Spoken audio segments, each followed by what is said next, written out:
pemirsa, bertemu saya Rinita Gunawan kali ini dalam UNS Menyapa. Hari ini kita akan membahas tema yang begitu sangat menarik sekali di dunia pendidikan. Seperti apa peran FKIP UNS dalam rangka meningkatkan profesionalisme guru di Indonesia. Ikuti selengkapnya dalam UNS Menyapa.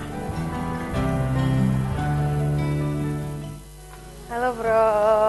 Apa kabarnya? Baik. Boleh ngobrol sebentar ya Prof ya? Silahkan Mbak. Oke, baik. Mari Prof, saya menyapa pemirsa yang ada di rumah dulu ya Prof ya. Oke, pemirsa masih di UNS Menyapa dan masih bersama saya Rinita Gunawan. Pastinya kita akan membahas tema yang begitu amat sangat menarik sekali, yaitu peran FKIP UNS dalam meningkatkan profesionalisme guru di Indonesia. Dan bersama saya sudah hadir kali ini, saya yang ingin berkunjung ke sini dan ngobrol-ngobrol langsung dengan Bapak Profesor Dr. Djoko Nurkamto, MPD, Dekan FKIP UNS. Selamat bertemu kembali dengan saya, Prof ya. Oke, Prof Djoko, kita bahas tentang tema yang begitu amat sangat menarik tentang peran FKIP UNS dalam meningkatkan profesionalisme guru di Indonesia. Tapi mungkin pemirsa yang ada di rumah ingin mengetahui lebih dahulu ya tentang apa sih sebenarnya seperti apa sekilas tentang FKIP UNS. Ya, terima kasih Mbak Rini. Jadi FKIP itu merupakan salah satu dari 10 fakultas ya di UNS ini. Ya. Dan kebetulan FKIP ini termasuk fakultas yang terbesar ya, di UNS ini. Sebagai gambaran, ya misalnya dari sekitar 36.000 mahasiswa, ya, itu sekitar 11.000 diantaranya itu ada di FKIP. Paling banyak ya, paling bisa banyak dikatakan ya. Yang meliputi dari mahasiswa program sarjana, program magister dan program doktor. Dosennya juga begitu, ya. Dosennya itu dari sekitar 1.600-an di UNS, ya, itu 400-an ada di FKIP, gitu, dan lain-lain. Sehingga bisa saya katakan bahwa FKIP ini merupakan fakultas terbesar ya di UNS ini. Oke, Prof. Kemudian Prof, karena tema kita membahas tentang peran FKIP UNS untuk meningkatkan profesionalisme guru di Indonesia. Nah, profesionalisme yang dimaksud di sini seperti apa sih, Prof? Ya, jadi begini sebenarnya ya, dari kata profesionalisme itu sebenarnya suatu sifat ya atau pekerjaan yang dilakukan secara terbaik ya oleh orang yang memang terbaik di bidangnya gitu. Jadi kalau ini diterapkan dalam bidang keguruan misalnya itu ya. Jadi guru yang profesional ya guru yang betul-betul melaksanakan kegiatan atau aktivitas keguruannya itu sendiri. Dari dulu mungkin dari zaman-zaman tahun sebelumnya sampai dengan tahun 2015 ini, menurut Prof sendiri seperti apa sih perkembangan atau guru di Indonesia ini seperti apa saat ini kondisinya? Ya, sebenarnya kalau dilihat dari sisi lahiriah Mbak ya, jadi misalkan tentang kualifikasi pendidikan ya, itu semakin baik ya.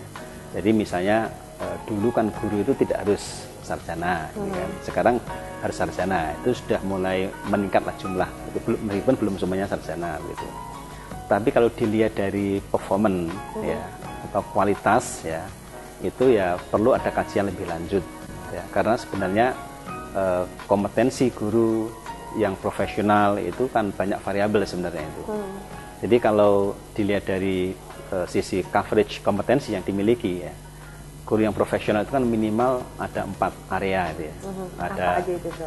Jadi kemampuan untuk merencanakan kegiatan belajar mengajar, itu berarti domainnya planning, gitu. Yang kedua adalah implementasi. Jadi melaksanakan atau merealisasikan apa yang telah direncanakan itu. Yang ketiga adalah assessment. Ya. Assessment adalah menilai apa yang sudah direncanakan dan telah dilaksanakan. Jadi pertanyaannya adalah apakah yang telah diimplementasikan guru itu betul-betul bisa dicapai oleh siswa. Dan terakhir itu adalah refleksi. Refleksi atau disebut dengan evaluasi program.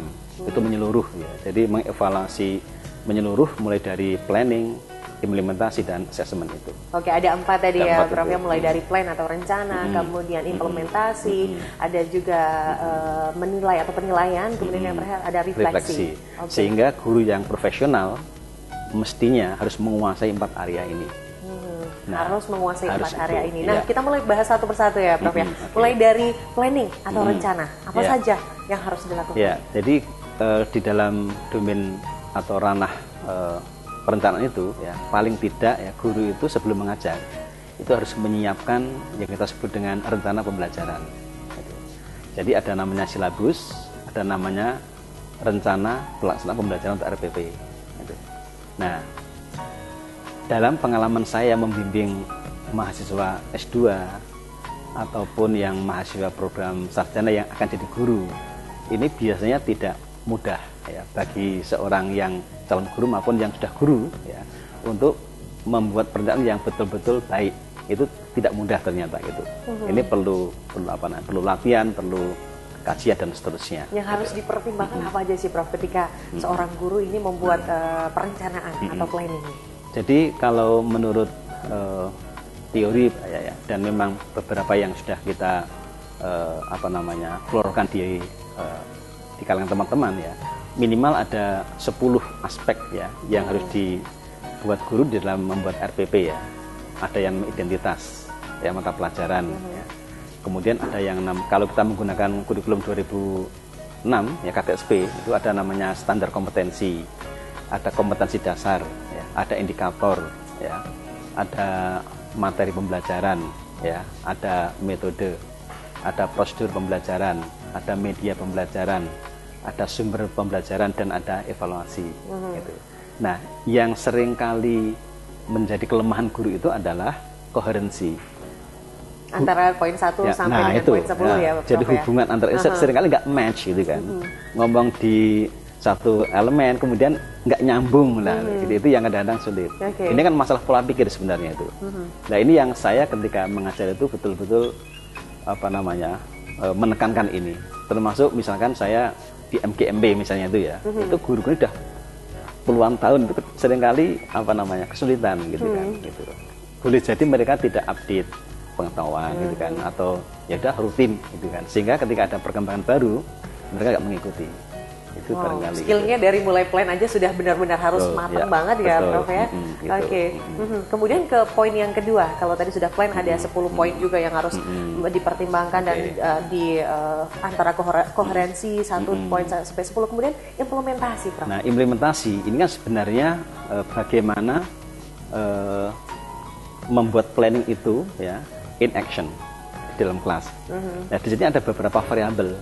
Ada variabel guru, ada variabel siswa, ada variabel materi pembelajaran, ada variabel sarana prasarana.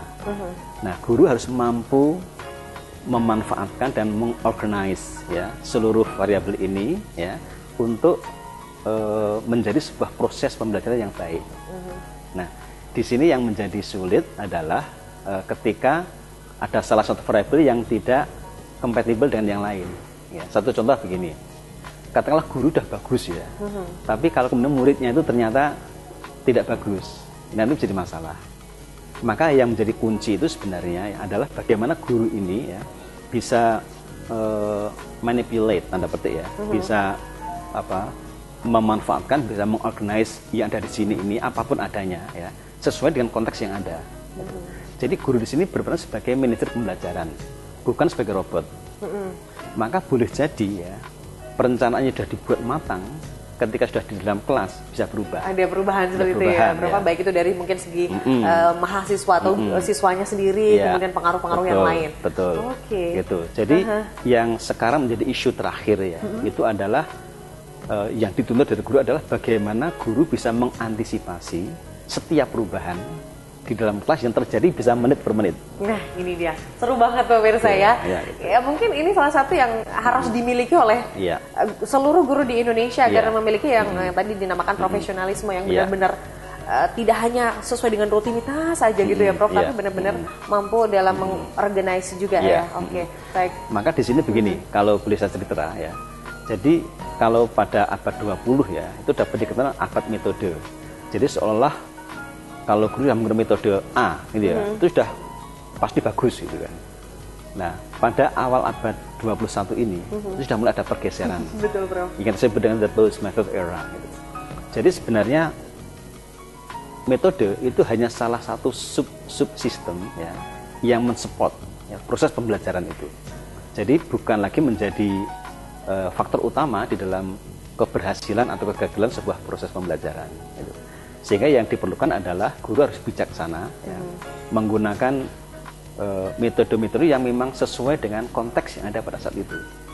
Nah, bayangkan kalau misalnya ya, ketika membuat perencanaan, guru sudah menggunakan metode diskusi. Tapi setelah di dalam kelas ternyata situasinya berubah. Nah, ini kan harus mikir otak. Betul. Gitu. Nah, di situ yang sebenarnya guru itu harus pinter. Think fast harus juga smart, ya. think fast gitu. Maka saya sangat sependapat ya, mestinya guru itu adalah orang-orang yang nomor satu, bukan second class gitu kan. Gitu. Setuju banget, Prof. Nah, ini baru ke implementasi. Terus kita ke poin selanjutnya adalah penilaian yang dimaksud di sini. Oke, jadi apa-apa yang sudah direncanakan, kemudian diimplementasikan itu, kemudian dievaluasi pembelajarannya. Jadi apakah tujuan pembelajaran ya yang kemudian dituangkan dalam bentuk action dalam pembelajaran itu sudah betul-betul mengantarkan siswa ya untuk bisa mencapai tujuan pembelajaran itu atau belum. Gitu. Nah, maka kemudian di-assess namanya ya. Sekarang assessment itu ya. Assessment, gitu. Itu untuk mengetahui tingkat pencapaian tujuan pembelajaran oleh siswa. Gitu. Nah, ini bisa menggunakan tes, bisa non-tes ya. Bisa observasi, bisa portofolio, bisa unjuk kerja dan seterusnya. Nah, di sini guru juga dituntut ya, bahwa ternyata menilai prestasi siswa itu tidak hanya tes. Itu keliru ya. Bisa dengan unjuk kerja, bisa portofolio ya, dan seterusnya gitu. Banyak ya, Prof ya.